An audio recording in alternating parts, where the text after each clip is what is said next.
तो दोस्तों आज हम फिर से आपके लिए लेकर आए हैं देश दुनिया की तमाम ताज़ा बड़ी खबरें। सबसे पहली बड़ी खबर में आपको बताएंगे दोस्तों कि हमास के सामने इजराइल, अमेरिका ने मानी हार, गाजा जंग पर कबूला बड़ा सच, नेतन्याहू अमेरिका की उड़ी नींद। महाराष्ट्र में विधानसभा चुनावों की तारीखों के ऐलान से पहले बीजेपी को लगा बड़ा झटका, कांग्रेस में शामिल हुआ बीजेपी का एक और पूर्व सांसद। सुरंगों में मिसाइल लॉन्चर और ट्रैक दिखाकर हिजबुल्लाह ने इजराइल को दिखाया डरावना चेहरा, उड़ गई नेतन्याहू की नींद, अब कुत्ते की मौत मरेंगे यहूदी। फिलिस्तीन के राष्ट्रपति ने तुर्की में किया बड़ा ऐलान, कहा गाजा पट्टी जरूर जाऊंगा, चाहे जान चली जाए, रोक सके तो रोक ले इजराइल। गांधी परिवार में जल्द गूंजेगी शहनाई, दूल्हा बनेंगे राहुल गांधी, महाराष्ट्र के कांग्रेस नेता की बेटी के संग होगी शादी। कर्नाटक की कांग्रेस सरकार ने एसबीआई और पंजाब नेशनल बैंक से लेन देन किया बंद, पूरा पैसा निकालकर सभी अकाउंट किए बंद। तो दोस्तों सभी खबरों को आपको एक एक कर बताने वाले हैं, वीडियो को लाइक कर चैनल को सब्सक्राइब कर दें। इसी बीच पर तो दोस्तों अगली खबर की ओर, तो हमास के सामने इजराइल, अमेरिका ने मानी हार, गाजा जंग पर कबूला बड़ा सच। दोस्तों आपको बता दें कि गाजा में करीब 10 महीने से जारी जंग को लेकर अमेरिका की ओर से बड़ा कबूलनामा सामने आया है। रिपोर्ट के मुताबिक अमेरिका ने माना है कि गाजा पट्टी की जंग में इजराइल की सेना हमास से हार गई और इजराइल की सेना हमास को पूरी तरीके से खत्म नहीं कर पाई। 7 अक्टूबर को हुए इजराइल पर हमले के बाद इजराइल ने गाजा पट्टी में बम्बिंग की थी और हमास के कई हजार लड़ाकों को मार गिराया था, लेकिन अब अमेरिका ने कहा है कि हमने इजराइल की पुरजोर मदद की, उसको हथियार, गोला बारूद भी दिए। सब कुछ देने के बावजूद भी इजराइल हमास को खत्म नहीं कर पाया और गाजा पट्टी में इजराइल के सैनिक धड़ल्ले से मारे जा रहे हैं। अमेरिका ने कहा है कि इजराइल गाजा पट्टी में हमास से जंग हार गया है और इस बात को हम सच मान रहे हैं। इसी बात को कहते हुए अमेरिका ने अब गाजा पट्टी में युद्ध विराम की मांग इजराइल से की है और कहा है कि इजराइल तत्काल युद्ध विराम करे, वरना इजराइल के बचे हुए सैनिक को भी हमास मार गिराएगा। इसी बीच पर तो दोस्तों अगली खबर की ओर, तो महाराष्ट्र में विधानसभा चुनाव से पहले बीजेपी के लिए झटका, कांग्रेस में शामिल हुआ बीजेपी का एक और पूर्व सांसद। दोस्तों आपको बता दें कि महाराष्ट्र में होने वाले विधानसभा चुनाव से पहले बीजेपी को बड़ा झटका महाराष्ट्र से लगा है। दरअसल आपको बता दें कि महाराष्ट्र में अगले कुछ महीने में विधानसभा के चुनाव होने हैं, लेकिन इसी कड़ी में महाराष्ट्र के भंडारा से भारतीय जनता पार्टी के पूर्व सांसद ने पार्टी छोड़कर कांग्रेस पार्टी का दामन थाम लिया है। बीजेपी के लिए ये झटका भी है क्योंकि पिछले लोकसभा चुनाव में कांग्रेस ने बीजेपी से ये सीट झटके से छीन ली थी। भंडारा से लोकसभा सांसद रहे शिवपाल पटेल ने आज शुक्रवार को कांग्रेस पार्टी के प्रदेश अध्यक्ष नाना पटेल की अगुवाई में विधानसभा चुनाव से पहले कांग्रेस पार्टी ज्वाइन कर ली। शिवपाल ने पिछले महीने 25 जुलाई को बीजेपी से इस्तीफा दिया था।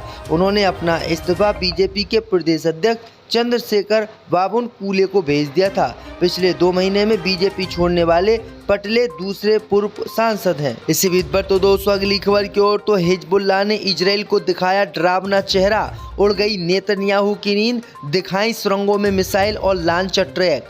दोस्तों आपको बता दें कि गाजा पट्टी में जंग के बीच लेबनान के हिजबुल्लाह ने इजराइल की नींद उड़ा डाली है। खबर सामने निकल कर आई दोस्तों कि शुक्रवार को लेबनान के हिजबुल्लाह ने एक वीडियो जारी किया है। इस वीडियो में हिजबुल्लाह ने सुरंगों में मिसाइल लॉन्चर और ट्रैक को भी दिखाया है, जिसे देखकर नेतन्याहू की नींद उड़ गई है और इजराइल की इससे चिंता बढ़ गई है। हिजबुल्लाह का कहना है कि अगर इजराइल ने गाजा पट्टी में जंग नहीं रोकी और हमारी बात नहीं मानी तो हम इजराइल को इन्हीं मिसाइल लॉन्चर और ट्रैक से तबाह करेंगे। वहीं आपको बता दें कि इस वीडियो को देखकर नेतन्याहू भागे भागे अमेरिका पहुंचे हैं और उन्होंने गाजा पट्टी में युद्ध विराम की मांग कर दी है। इसी बीच पर तो दोस्तों अगली खबर की ओर, तो गांधी परिवार में जल्द गूंजेगी शहनाई, दूल्हा बनेंगे राहुल गांधी, इस दिग्गज नेता की बेटी के संग शादी के चर्चे।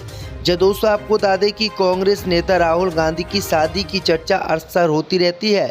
54 साल के हो चले राहुल गांधी सबसे ताकतवर राजनीतिक परिवार गांधी परिवार के नेता हैं। उनकी शादी को लेकर अब चर्चा चल रही है। दरअसल आपको बता दें कि सोशल मीडिया पर दावा किया गया है कि राहुल गांधी की महाराष्ट्र के दिग्गज कांग्रेस नेता की बेटी से शादी होगी। ये नेता न सिर्फ महाराष्ट्र में बल्कि पूरे देश में जाना पहचाना नाम है। ये नेता मनमोहन सिंह के नेतृत्व वाली यूपीए सरकार में मंत्री भी रह चुका है। राहुल गांधी की शादी जिस लड़की से होने की चर्चा है वह भी कांग्रेस की बड़ी नेता है। आपको बता दें कि सोशल मीडिया पर इसकी चर्चा हो रही है, लेकिन अभी तक इस लड़की और इस लड़की के पिता का नाम नहीं खोला गया है कि कांग्रेस का कौन सा वो नेता है जिसकी बेटी के साथ राहुल गांधी की शादी होने जा रही है। आपको क्या लगता है दोस्तों, राहुल गांधी को शादी कर लेनी चाहिए या नहीं? हमें कमेंट करके ज़रूर बताएं। इसी बीच पर तो दोस्तों अगली खबर की ओर तो फिलिस्तीन के राष्ट्रपति ने तुर्की में किया ऐलान, जाऊंगा जरूर गाजा पट्टी चाहे चली जाए मेरी जान। दोस्तों आपको बता दें कि इजराइल की पूरी कोशिश रही है कि वह गाजा पट्टी को अपने कब्जे में ले। इसी दौरान फिलिस्तीन के राष्ट्रपति महमूद अब्बास ने तुर्की में बड़ा ऐलान कर दिया है, जिससे इजराइल की नींद उड़ गई है। तुर्की की संसद में उन्होंने ऐलान किया है कि वह इजराइल हमास युद्ध के बीच गाजा पट्टी जाएंगे। फिलिस्तीन के राष्ट्रपति अब्बास ने कहा कि भले ही उनकी जान ही क्यों न चली जाए, लेकिन वह गाजा जरूर जाएंगे। गाजा संकट से जूझ रहा है और इसे ख़त्म करने के लिए वह तुर्की के राष्ट्रपति रजब तैयब एर्दोगान से इस विषय पर चर्चा करने पहुंचे हैं। महमूद अब्बास ने कहा है कि वह फिलिस्तीन सरकार के अन्य साथियों के साथ गाजा जाएंगे और भी उनके फैसले की रुकावट नहीं बन सकता। वहीं आपको बता दें कि गाजा पट्टी में इजराइल भीषण बमबारी कर रहा है और यही कारण है कि वहां पर फिलिस्तीन के राष्ट्रपति से जाने के लिए लोग मना कर रहे हैं, लेकिन अब उन्होंने कसम खाई है कि वो हर कीमत पर वहां जाएंगे और वहां जाकर इजराइल के खिलाफ बातचीत करेंगे लोगों से। इसी बीच पर तो दोस्तों अगली खबर की ओर तो कर्नाटक की कांग्रेस सरकार ने एसबीआई और पंजाब नेशनल बैंक से लेन देन किया बंद। पूरा पैसा निकालकर सभी अकाउंट किए जा रहे हैं बंद। दोस्तों आपको बता दें कि कर्नाटक की कांग्रेस सरकार ने स्टेट बैंक ऑफ इंडिया और पंजाब नेशनल बैंक के साथ सभी लेन देन रोक दिए हैं। मुख्यमंत्री सिद्धरामैया के निर्देश के बाद राज्य के सरकारी विभागों और संस्थानों को एसबीआई और पीएनबी में अपने अकाउंट बंद करने होंगे और जमा की गई धनराशि तुरंत निकालनी होगी। दरअसल आपको बता दें कि मीडिया रिपोर्ट के अनुसार कर्नाटक सरकार ने एसबीआई और पीएनबी ही दोनों बैंकों को कथित वित्तीय अनियमितताओं को लेकर बार बार चेतावनी दी थी, लेकिन इन चेतावनियों के बावजूद बैंकों ने सुधार के लिए कोई कदम नहीं उठाया, जिसके चलते वित्त विभाग के सचिव जफर ने एक आदेश जारी कर कहा कि जब से कोई भी सरकारी विभाग एसबीआई और पीएनबी में पैसा जमा नहीं करेगा। वहीं आपको बता दें कि सभी विभागों को इसका निर्देश जारी कर दिया गया है और सरकार ने पूरे पैसे अपने निकाल लिए हैं। इसी बीच पर तो दोस्तों अगली खबर की ओर तो ईरान खामोश लेकिन हिजबुल्लाह मचा रहा तबाही, इजराइल के सामिर में दागे 20 रॉकेट। दोस्तों आपको बता दें कि इजराइल और हमास के बीच तनाव चरम पर पहुंच गया है। ईरान समर्थित समूह ने पिछले हफ्ते ही लेबनान से उत्तरी इजराइल में दर्जनों रॉकेट दागे। हिजबुल्लाह का दावा है कि ये रॉकेट हमले में लेबनान में इजरायली हमले के बदले किए गए हैं, जिसमें दोनों पक्षों के बीच युद्ध की संभावनाएं बन रही है। 11 अगस्त को हिजबुल्लाह ने उत्तरी इजराइल को निशाना बनाते हुए लगभग 20 रॉकेट दागे, जिसमें से कुछ अलग अलग क्षेत्रों में गिरे। इजराइल रक्षा बलों ने बताया है कि उसके आयरन डोम रक्षा प्रणाली ने आने वाले कुछ प्रोजेक्टल को रोक दिया है। वहीं इसके जवाब में इजराइल की सेना ने दक्षिणी लेबनान में हिजबुल्लाह के ठिकानों पर हवाई हमले किए, जिसमें कथित तौर पर 6 बच्चों सहित 12 लोग घायल हुए। इसके बाद हिजबुल्लाह ने इजरायली शहर वेल हेलेल पर दर्जनों रॉकेट दागे, जिसके बारे में उसका दावा है कि ये इजरायली हमलों के प्रतिरोध में किया गया है। इसी बीच पर तो दोस्तों अगली खबर की ओर तो बांग्लादेश की पूर्व प्रधानमंत्री शेख हसीना के खिलाफ इंटरनेशनल कोर्ट में क्रिमिनल मुकदमा हुआ दर्ज। यूएन की निगरानी में जांच कराएगी अंतरिम सरकार। दोस्तों आपको बता दें कि इंटरनेशनल क्रिमिनल कोर्ट में बांग्लादेश की पूर्व पीएम शेख हसीना और अन्य लोगों पर नरसंहार और मानवता के खिलाफ अपराध करने को लेकर मुकदमा दर्ज किया गया है। इसमें आरोप लगाया गया है कि शेख हसीना की सरकार ने छात्रों के आंदोलन के दौरान नरसंहार और मानवता के खिलाफ अपराध किया था।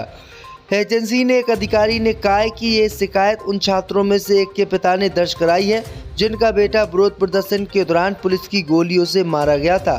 5 अगस्त को विरोध प्रदर्शन के दौरान पुलिस की गोली से मारे गए कक्षा 9 के छात्र आरिफ अहमद सियाद के पिता बुलबुल कबीर की ओर से सुप्रीम कोर्ट के एक वकील ने मामला दर्ज करवाया है।